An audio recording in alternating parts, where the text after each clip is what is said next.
Hey there, micro friends. Welcome to another episode of Let's Talk Micro. As always, I am so happy that you're here with me.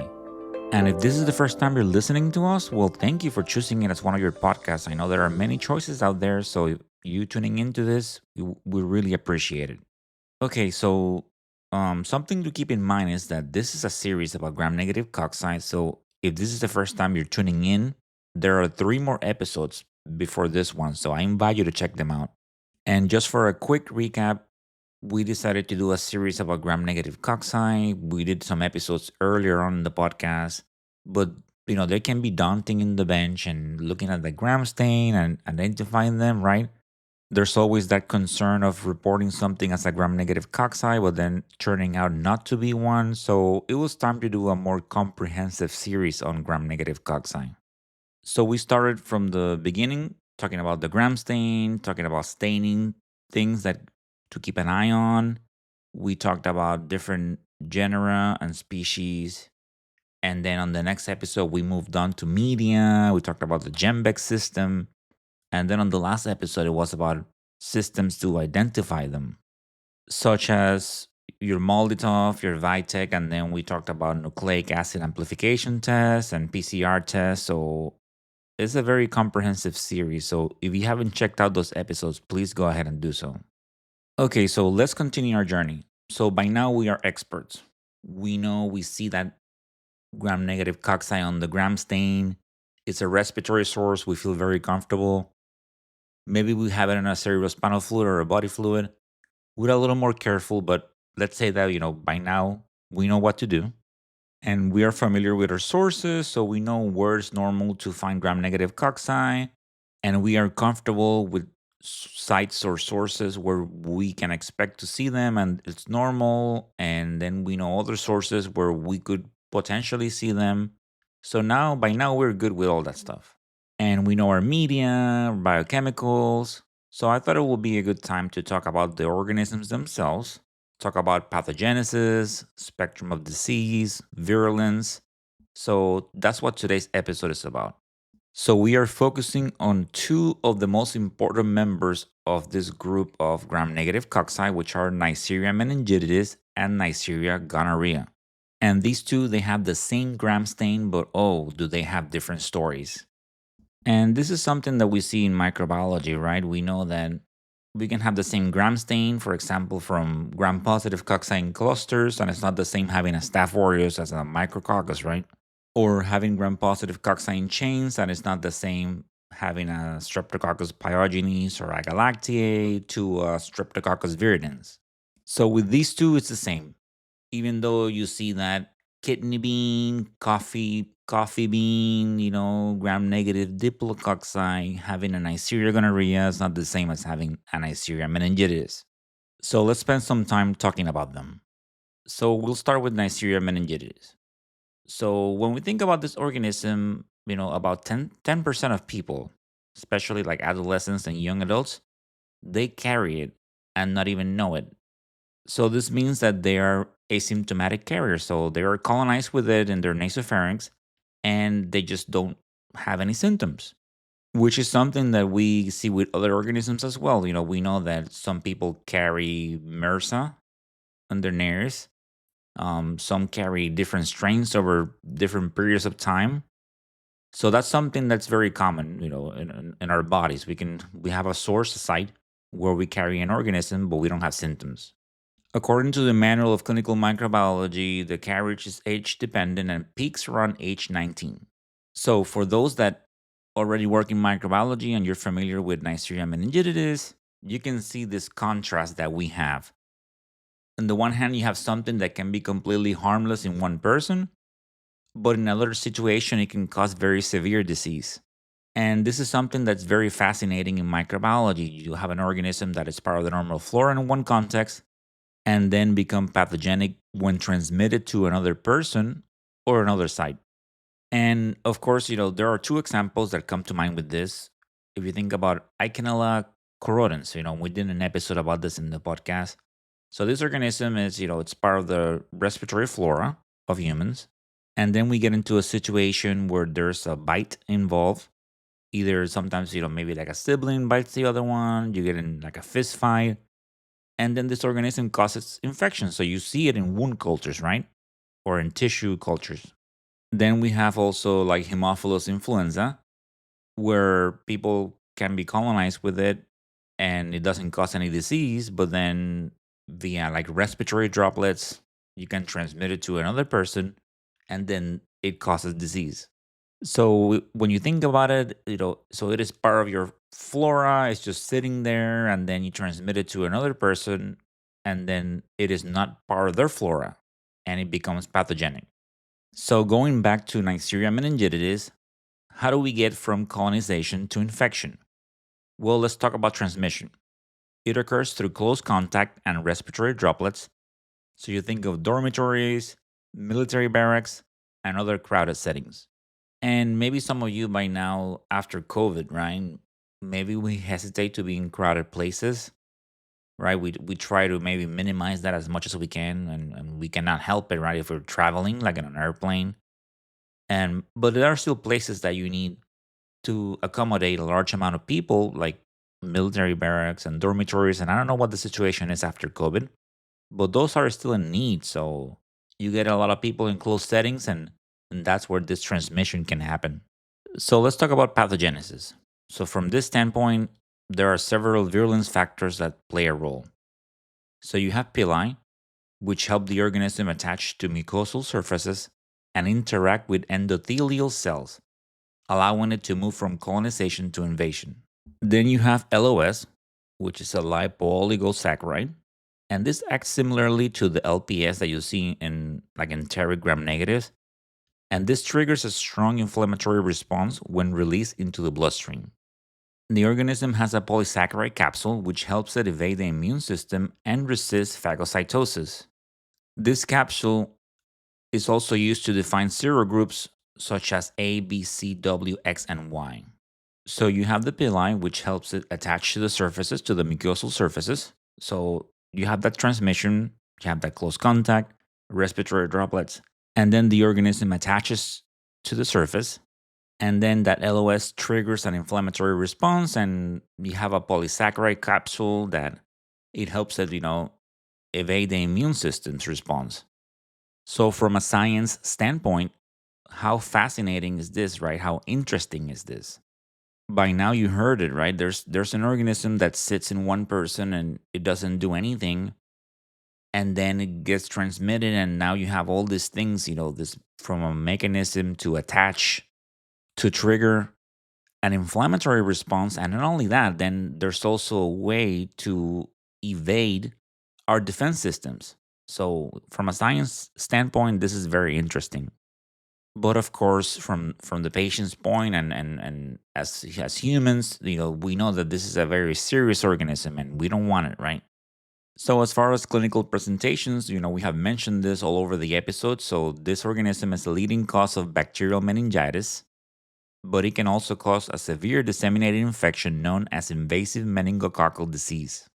This can present as meningitis, sepsis, or both, and can progress rapidly.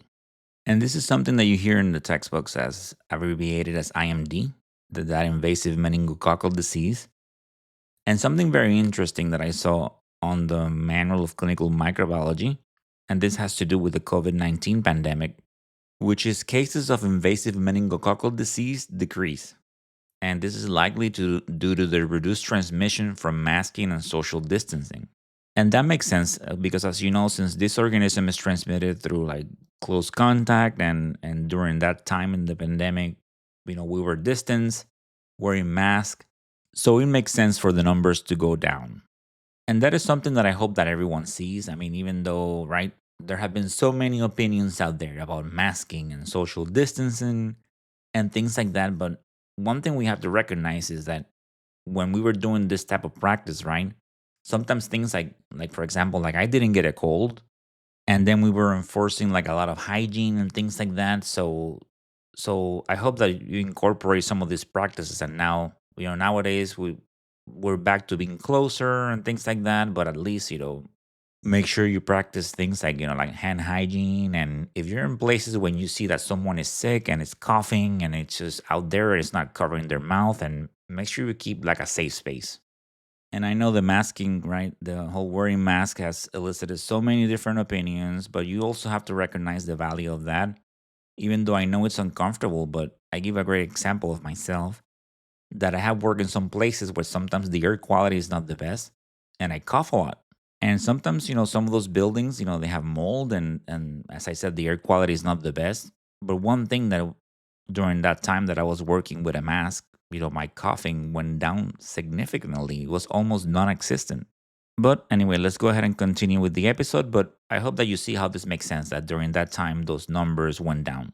So now that I have talked about the pathogenesis and the spectrum of disease and in previous episodes we mentioned how to identify it, now you're seeing right how important it is to be able to identify this organism.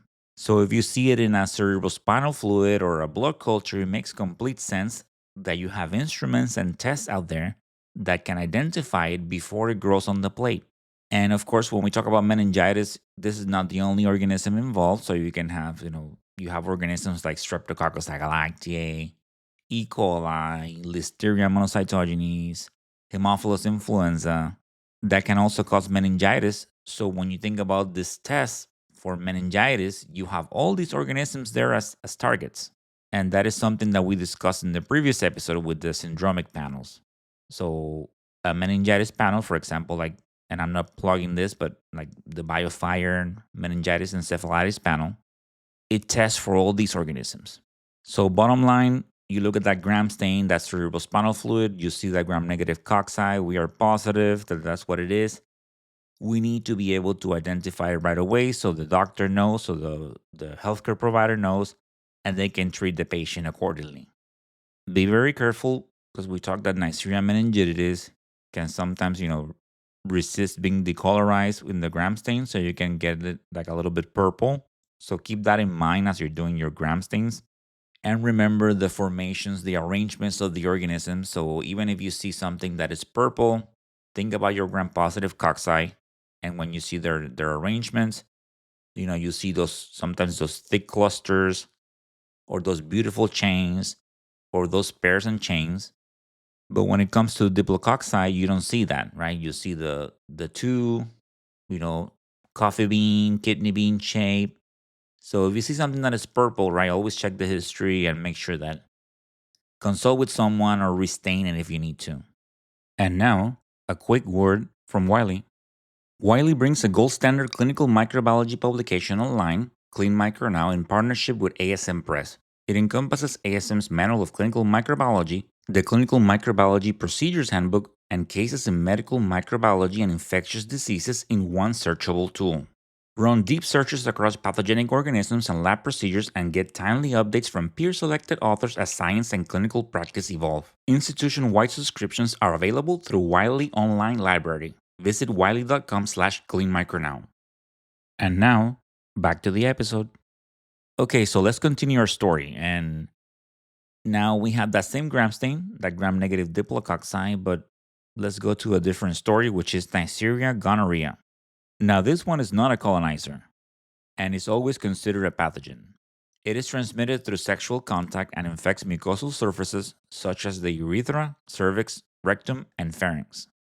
And you have some infections, especially in women and extragenital sites, which they can be asymptomatic, which makes detection more challenging. So keep in mind that distinction. It's not. This is a pathogen, of course, and you can have some infections where symptoms are not presenting, but it's not the same as being a carrier of Neisseria meningitidis, where people just have it and just it's there and it doesn't do anything. With this Neisseria gonorrhea, you have those infections going on, but symptoms are not presenting. So gonorrhea, it's one of the most common sexually transmitted infections, or STDs, and it's actually the second most commonly reported bacterial STD in the United States. When it comes to virulence, there's also pili that allow attachment and invasion of mucosal epithelial cells, and then you also have OPA proteins that enhance the adherence and help with immune evasion.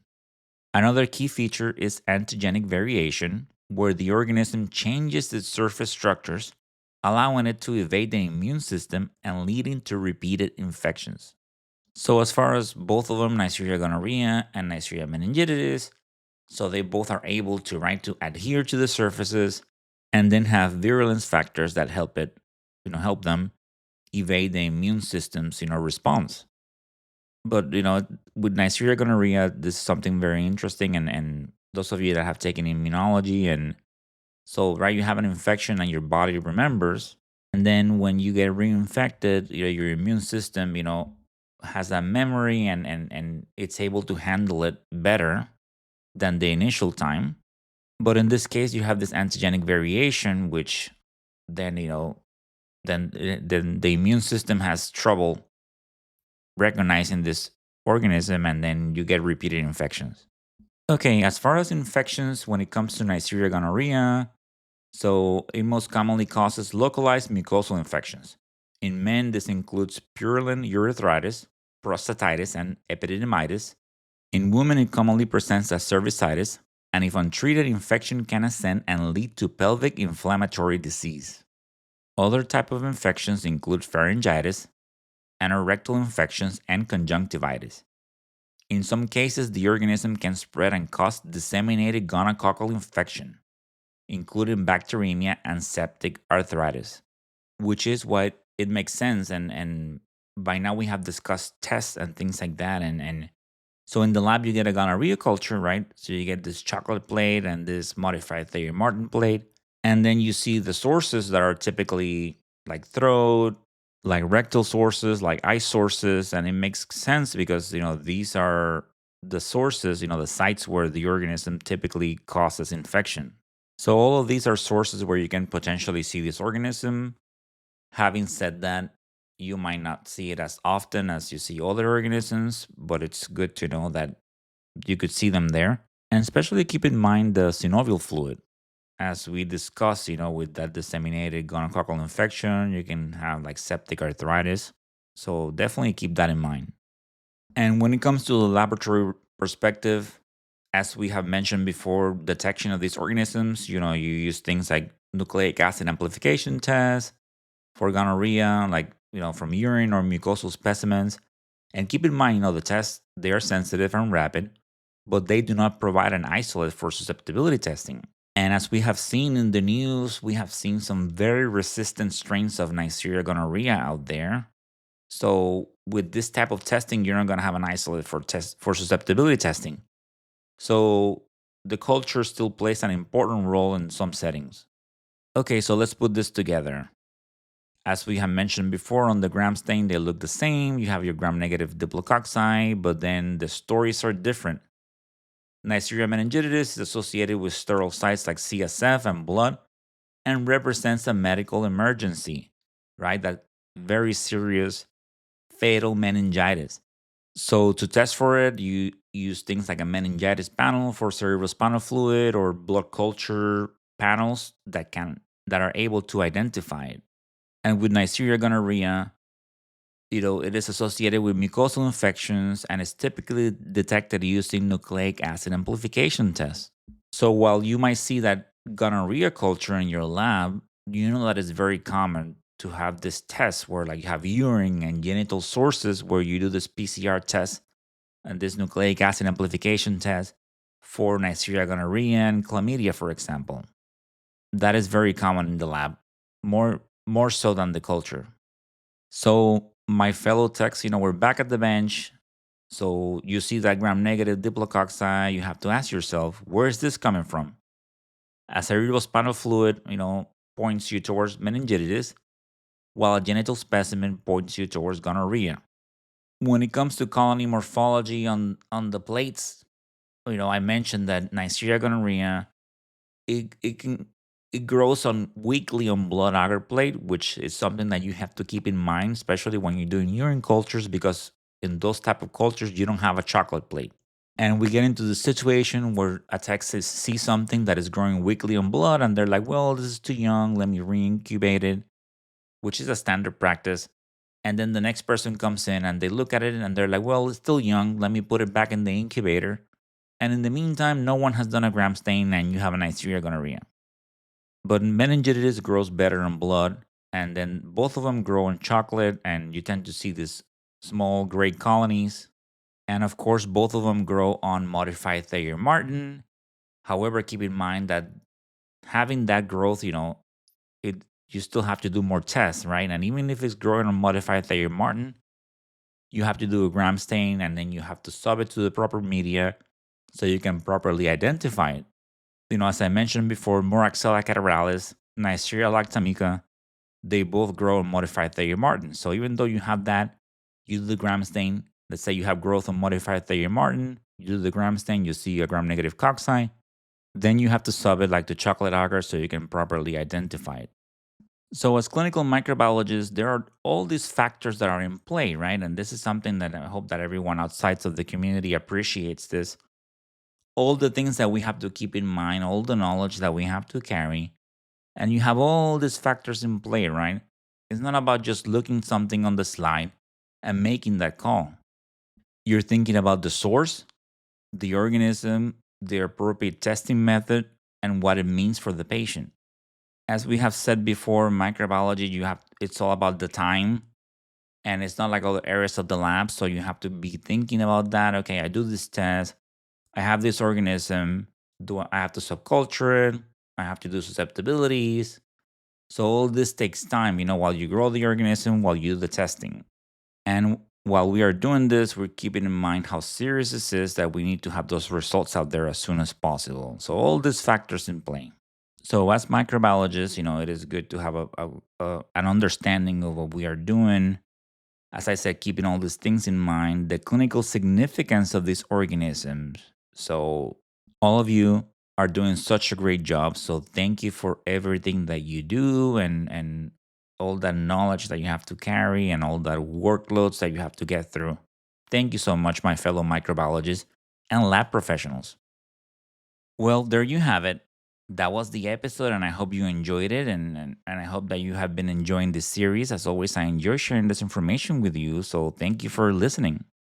And of course, you can always find us on any podcast platform. So if you go to Apple, Spotify, Amazon Music, GoodPods, we are right there. So I invite you to subscribe to the podcast, download episodes, and if the app allows you to do so, please leave a review. Thank you so much for the support. As far as socials, you can find us on Instagram, TikTok, YouTube, Blue Sky Social as Let's Talk Micro, on X as Let's Talk Micro 1, LinkedIn as Luis Plaza. We also have the website letstalkmicro.com, where you can find information about certifications, licensing requirements, episode updates, and more. And then there's an email, which is letstalkmicro@outlook.com.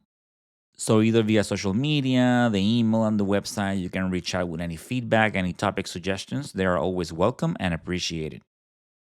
If you want to support us in any way, you can do so via Venmo or via Buy Me a Coffee, KOFI, both links available on the show notes. And as microbiologists and members of the infectious disease community, like pharmacists, ID docs, and learning about antibiotics can be very challenging. So if you're looking to learn more about antibiotics, please check out www.learnantibiotics.com and the Learn Antibiotics book, available on Amazon.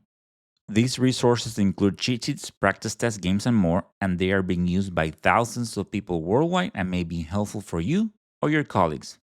And those are some great resources from Dr. Timothy Gauthier, a very passionate pharmacist. And the Let's Talk Micro podcast is supported by the American Society for Microbiology.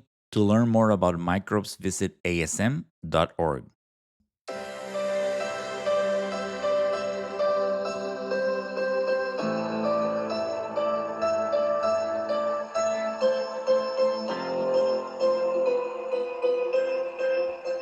And that, micro friends, it's the end of this episode.